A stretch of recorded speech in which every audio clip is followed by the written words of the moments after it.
তৃণমূল কংগ্রেসের 28তম প্রতিষ্ঠা দিবস উপলক্ষে কলকাতা 32 নম্বর ওয়ার্ডে তৃণমূল যুব কংগ্রেসের সভাপতি শান্তি রঞ্জন কুণ্ডু উদ্যোগে এক রক্তদান ও কম্বল বিতরণ অনুষ্ঠান আয়োজন করা হয়। উক্ত অনুষ্ঠানে গরিব দরিদ্র এবং দিন দুঃখী মানুষের হাতে কম্বল ও শিশুদের হাতে কেক তুলে দিলেন উত্তর কলকাতার তৃণমূল কংগ্রেসের সাংসদ সুদীপ বন্দ্যোপাধ্যায়। তিনি বলেন, তৃণমূল প্রতিষ্ঠা হওয়ার পূর্বে থেকেই আমি দলটা করি। মানুষের জন্য কাজ করতে হবে, এটাই আমাদের মমতা বন্দ্যোপাধ্যায় শিখিয়ে এসেছেন।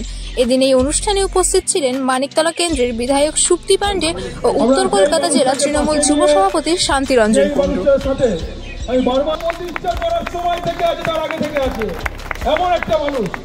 সুতরাং আমরা গর্ব করি যে আমাদের অভিভাবকের নাম সুদীপ বন্দ্যোপাধ্যায়, আমাদের অভিভাবকের নাম সুদীপ বন্দ্যোপাধ্যায়, আর আমাদের দলের নেত্রীর নাম মমতা ব্যানার্জি।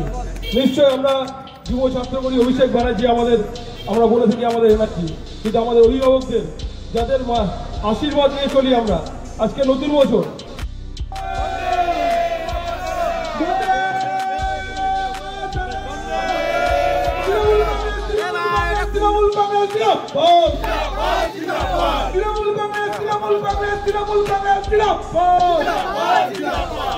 জনমানুষের জননেত্রী মমতা ব্যানার্জি জিন্দাবাদ, বাংলার জনমানুষের জননেত্রী মমতা ব্যানার্জি জিন্দাবাদ, এই আমার নেতা তোমার নেতা সুদীপ ব্যানার্জি জিন্দাবাদ,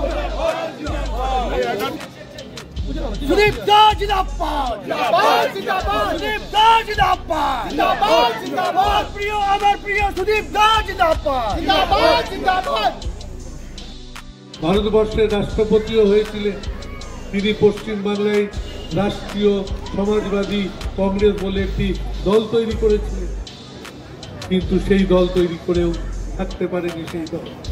কিন্তু মমতা ব্যানার্জি শুধু দল করে থাকতে পেরেছেন তাই নয়, পশ্চিমবাংলায় মানুষের জনগণের মনের হৃদয়ে বসে 3 বার মুখ্যমন্ত্রী হয়ে গিয়েছে এবং যতদিন তিনি বাঁচবেন আমরা বাংলার মানুষ তাকে মুখ্যমন্ত্রীত্বে রাখবো।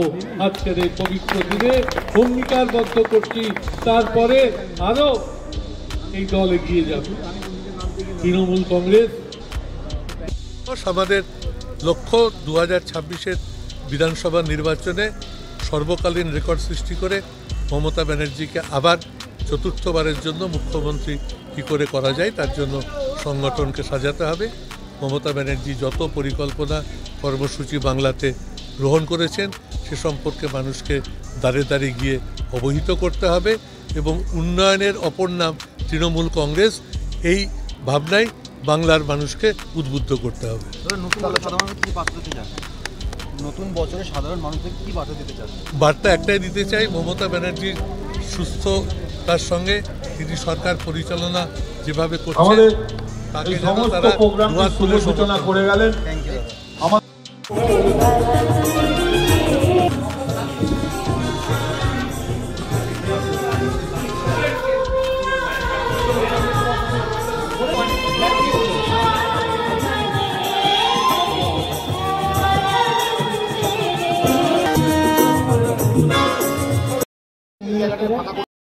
বরণ করছেন পাপ্পুদা এবং শান্তনুদা। আমরা বৌদিকে বরণ করে নিলাম।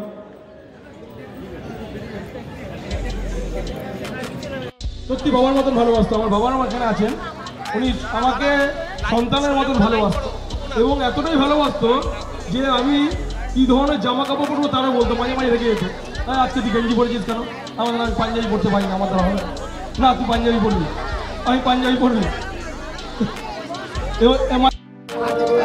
যেটা তার উদ্দেশ্য, যেটা আমাদের উদ্দেশ্য, এলাকার সংহতি বজায় রাখবার জন্য এলাকায় কাজ করতে হবে।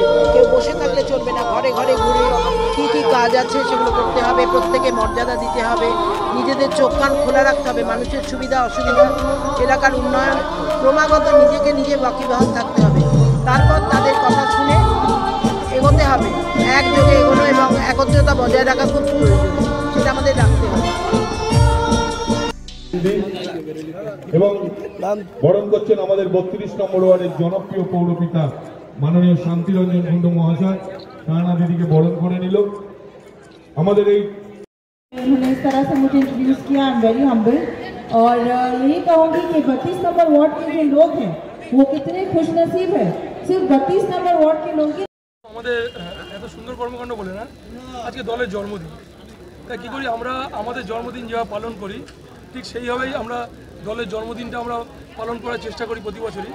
এবছর আমরা উত্তর কলকাতা তৃণমূল যুব কংগ্রেসের তরফ থেকে আমরা দলের জন্মদিনটা প্রথমে সকালবেলা আমরা দলীয় পতাকা তুলে, নিশ্চয়ই তোমরা সকাল থেকে দেখেছো, তারপরে আমরা আমরা কেক কাটিয়েছি আমাদের প্রিয় সাংসদ উত্তর কলকাতার জেলা সভাপতি সুদীপ বন্দ্যোপাধ্যায়কে, তারপরে আমাদের রক্তদান শিবিরের উদ্বোধন করে আমরা আমাদের কর্মসূচি শুরু করেছি। তার সাথে আমরা এই কম্বল বিতরণ করেছি। তার কারণ নিজের জন্মদিনটা যেমন করি, সকালে ঘুম থেকে উঠে আমরা পায়েস খেলাম, কেক কাটলাম, তারপরে মনে করি কিছু মানুষের হাতে কিছু তুলে দেওয়া যায় হাসির মুখ। তা আজকে সেই জন্য আমরা এক একটা এইভাবে পালন করি। আমাদের নেত্রী মমতা ব্যানার্জি, ওনার শিক্ষা হচ্ছে কি সবসময় দলের পতাকা নিয়ে শুধু দলের কথা বলে না, দলের পতাকা নিয়ে মানুষের সাথে থাকো, মানুষের পাশে থাকো, মানুষের সমস্যাগুলো তুলে ধরো, তাদের পাশে সমস্যা থেকে সমস্যা কাজ করো। তো আজকের দিনে আমরা তাই করি যে আমরা রক্তদানের মাধ্যমে কী করলাম, আমরা অঞ্চলের মানুষের বা আমাদের জেলার যাদের রক্ত কার্ডের প্রয়োজন হয়ে পড়লে বা ডাইরেক্ট ব্লাডের আমরা সে ব্যবস্থা করতে পারবো আগামী দিনে। অতীতে করেছি আমরা, আজকে আমরা ছোটো আকারে করেছি, আমাদের খুব বড়ো আকারে উত্তরে রক্তদান একটা হয়, সেটা হবে।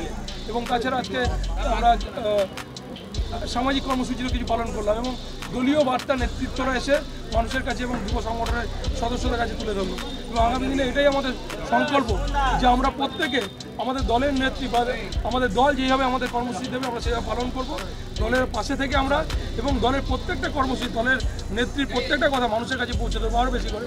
এবং বাংলার মানুষের প্রতি যে দলের নেত্রীর যে ভালোবাসা, আস্থা, বাংলার মানুষের যে আস্থা, সেই আস্থা আরও বেশি করে নেত্রীর কর্মসূচির মাধ্যমে, সরকারের কাজের মাধ্যমে এবং দলীয় স্তরের মাধ্যমে আমরা পৌঁছে দিতে চাই। তারই আজকে বহির্পক্ষ। দলের পক্ষ থেকে সাধারণ মানুষকে কী বার্তা দিতে চাও? দলের পক্ষ থেকে একটাই দেখো, বার্তা বলতে আজকে বার্তা দিয়েছে আমাদের নেত্রী, যে একটাই বার্তা যে আমাদের দল মানুষের জন্য, এই দল মানুষের জন্য, মামাটি মানুষের জন্য। যতদিন দল আছে, এই দল যতদিন সরকারে থাকবে মানুষ ততদিন ভালো থাকবে। মমতা ব্যানার্জি যতদিন সরকারে থাকবে ততদিন মানুষ ভালো থাকবে। সুতরাং দলকে থাকতে হবে, মমতা ব্যানার্জিকে থাকতে হবে, এটাই সংকল্প।